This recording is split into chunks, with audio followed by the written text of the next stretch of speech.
বন্ধুরা, আজকে আমি বানাবো এই যে পটল দেখেছেন, এই পটলগুলো ছাড়িয়ে নিয়েছি। পটলের সবুজ অংশটা, এই সবুজ অংশ দিয়ে আমি একটা ধোকা বানাবো। এই জন্য আমি এখানে 5টা পটল নিয়েছি। 5টা পটলের সবুজ অংশগুলো গ্রেট করে নিয়েছি। আর এইখানে দুটো আলু গ্রেট করে নিয়েছি। এই আলুগুলো লাগবে আমার ধোকা বানাতে। আর এইখানে নিয়ে নিয়েছি আমি বড় বড় করে টুকরো করে আলু। এই আলুগুলো ঝোলে লাগবে। আর এইখানে নিয়ে নিয়েছি টমেটো, কাঁচা লঙ্কা, আদা। আর এইখানে আমি কাজু বাদাম, পোস্ত আর গোটা গরম মশলা ভিজিয়ে রেখেছিলাম। এই দুটো একসাথে আমি মিক্সিতে পেস্ট করে নেব। আর এইখানে সামান্য কিছু ময়দা নিয়েছি। এই ময়দাটা আমি যে কোপ্তাটা বানাবো তার সেই সময়টা লাগবে। আর এইখানে একটা টিফিন বক্সের মধ্যে সর্ষের তেল মাখিয়ে নিয়েছি। আমি এই ধোকাটাকে এর মধ্যে ভাপিয়ে নেব। প্রথমে আমি এখানে পটলের খোসাগুলোকে নিয়ে নিয়েছি। এর মধ্যে একটা দানা পড়েছিল, দানা থাকলে চলবে না, এটা ফেলে দিয়েছি। এবার আমি দিলাম আলু। আলু গ্রেট করে আলু রাখা, সেই আলুগুলোকে দিয়ে দিয়েছি এর মধ্যে। দিয়ে এর মধ্যে আমি সমস্ত এবং মশলাগুলো দিয়ে দেবো এক এক করে। প্রথমে আমি দিয়ে দিলাম নুন, তারপরে দেবো জিরে আর ধনে একসাথে মিশিয়ে নিয়েছি, এটা আমি দিয়ে দিলাম। তারপরে দিয়ে দেবো আমি হলুদ গুঁড়ো। এবার দিয়ে দেবো আমি এখানে লঙ্কার গুঁড়ো আর একটু গরম মশলার গুঁড়ো, একটু কাশ্মীরি লঙ্কা দিয়েছি এখানটায়। দিয়ে ভালো করে এটাকে আমি প্রথমে ভালো করে মেখে নেবো। প্রথমে এইগুলোকে একসাথে প্রথমে ভালো করে মেখে নিচ্ছি। তারপরে আমি এর মধ্যে ময়দা অ্যাড করবো। ময়দাটা দিয়ে অ্যাড করবো, কারণ ময়দাটা দিলে এই যে ঝরঝরে ভাব আছে সেটা একটুখানি কেটে যাবে, একটু মাখো মাখো হবে। টিফিন বক্সে ভাপাবো যে তখন এটা ভালো একটা শক্ত একটা ইটের মতো মানে ডালা হয়ে যাবে। তখন এটা ধোকা হয়ে যাবে, ধোকার আকারে হয়ে যাবে। এই প্রথমে আমি টিফিন বক্সের মধ্যে এটা আমি দিয়ে দিচ্ছি। এগুলোকে সব মণ্ডটাকে এগুলো দিয়ে ভালো করে প্লেন করে সমান করে সুন্দর করে দিয়ে দেবো এর মধ্যে। দিয়ে তারপরে ঢাকনা বন্ধ করে আমি কড়াতে গরম জল বসিয়ে দিয়েছি। জলটা অনেকটা গরম হয়ে গেছে। এবার আমি টিফিন বক্সটা দিয়ে চাপা দিয়ে এটাকে 10 মিনিট ফুটিয়ে দেবো। তাহলে আমার এটা ভাপানো হয়ে যাবে।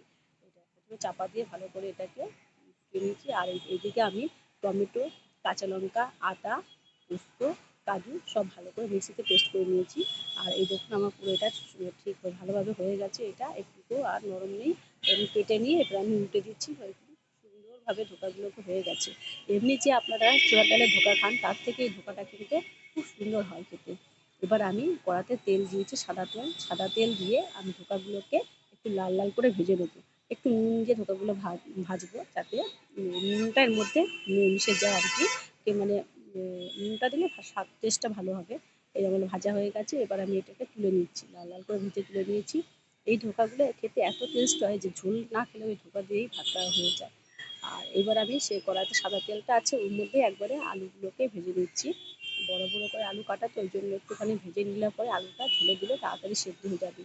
নুন না হলে হলুদ দিয়ে আলুটাকে ঢাকা দিয়ে আস্তে আস্তে মানে লো ফ্লেমে আমি এটাকে ভেজে নেবো। তাহলে আলুটা একটু নরম হয়ে যাবে আর ভালোভাবে ভাজা হয়ে যাবে।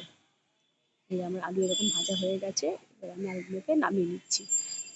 সবগুলোকে তুলে নিয়ে আমি এর মধ্যে দিয়ে দেবো সর্ষের তেল। আমি এবার এই রান্নাটাকে এবার সর্ষের তেলে করবো। এটা আপনারা নিরামিষ দিনেও করতে পারেন। এই রান্নাটা পুরোটাই নিরামিষ, এর মধ্যে কোনো পেঁয়াজ বা রসুনের ছোঁয়া নেই। এবার আমি ফোড়নে দিয়ে দিলাম তেজপাতা, শুকনো লঙ্কা, গোটা গরম মশলা আর জিরে, গোটা জিরে দিয়ে এর মধ্যে আমি জিরে, ধনে, হলুদ, লঙ্কার গুঁড়ো দিয়ে দিয়েছি। আর এর মধ্যে আমি দিয়ে দিলাম, ওটা কষিয়ে নিয়ে এর মধ্যে দিয়ে দিলাম পোস্ত, কাজু বাদাম বাটাটা দিয়ে দিয়েছি।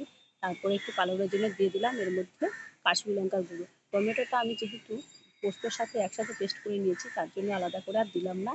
এবার আলুগুলোকে একসাথে এর সাথে মিশিয়ে নিচ্ছি ভালো করে। এই মশলাটাও কষানো হয়ে যাবে, আলুগুলো ঝোলের মধ্যে একসাথে মিশিয়ে কষানো হয়ে যাবে আর আলুগুলো ভালোভাবে সেদ্ধ হয়ে যাবে। এর মধ্যে পরিমাণ মতো নুন দিয়ে দিয়েছি, স্বাদ মতো দিয়ে ভালো করে এটাকে কষিয়ে নিচ্ছি। ঠিক এইভাবে মশলাটা কষানো হয়ে গেছে। এবার আমি এর মধ্যে জল দিয়ে দেবো। শুধুমাত্র আলুটা সেদ্ধ হবে আর একটু ঝোল ঝোল থাকবে। ধোঁকার ডালনাতে একটু ঝোল ঝোল হয়, এই জন্য আমি জল জলটা একটুখানি বেশি দেবো। দিয়ে এটাকে ভালো করে চাপা দিয়ে আস্তে করে মিডিয়াম আঁচে রেখে দিয়ে এই যে ঝোল ফুটে গেছে, আলু সিদ্ধ হয়ে গেছে। এবার ধোকাগুলোকে আমি দিয়ে দিয়েছি। আর যেহেতু নিরামিষ রান্না, তার জন্য একটু ঘি দিয়ে দিলাম। ঘি দিলে ভালো আসবে। আর দিয়ে দিলাম গরম মশলা গুঁড়ো। আমি নামিয়ে নিয়েছি। এভাবে পুরো রান্নাটা রেডি হয়ে গেছে। আপনারা এইভাবে বাড়িতে রান্না করে খাবেন নিরামিষ দিনে, খুব সুন্দর হয় খেতে। ভালো লাগলে অবশ্যই শেয়ার ও লাইক করে দেবেন। আসছি, টাটা, সবাই ভালো থাকবেন, সুস্থ থাকবেন।